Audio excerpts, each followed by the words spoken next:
আমরা নিজেকে কতটা পরিশুদ্ধ করতে পেরেছি, নিজেকে কতটা প্রসিদ্ধ করতে পেরেছি, নিজেকে কতটা আপনার পবিত্রতা করতে পেরেছি।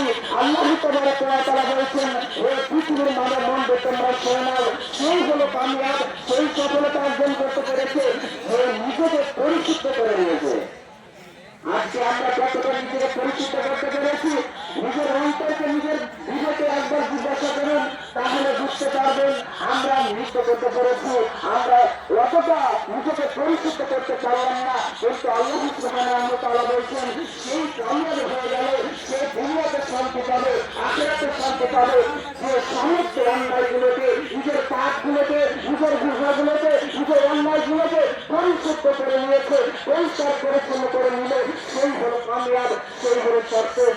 আজকে আমরা এমন হতে ভাবা, এমন দুর্ভাগা, নিজেকে আমরা পরিশুদ্ধ করতে পারলাম না, নিজের পাপগুলোকে, নিজের গুনাহগুলোকে আমরা পরিষ্কার পরিচ্ছন্ন করে নিতে পারলাম না।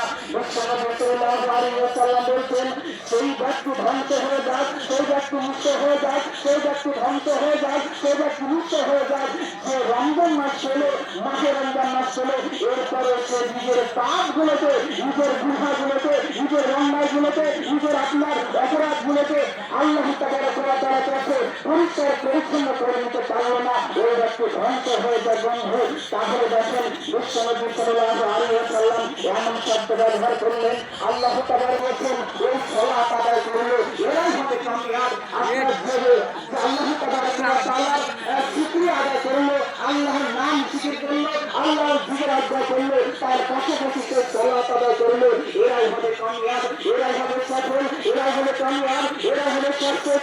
আজকে আমরা এই করে পার করলাম এই মাসটা, আমরা যেইভাবে আপনার কিনা সালাত থেকে, নামাজ থেকে, আপনার সিয়াম থেকে, কোরআন তেলাওয়াত করা থেকে এই সমস্ত জিকির আদায় করলাম।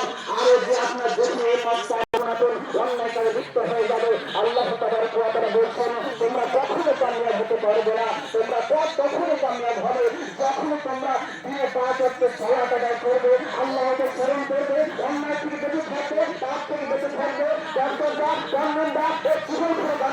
এই সমস্ত অন্যায় থেকে যখন তোমরা বেঁচে থাকতে পারবে তখনই তোমরা কামিয়াব হবে, নইলে তোমরা কামিয়াব হতে পারবে না। আজকে তোমরা দুনিয়ায় ব্যস্ত হয়ে পড়েছে, এই পৃথিবীর মুসলিম সম্প্রদায় তোমরা কোন সময় দুনিয়ায় ব্যস্ত হবে না।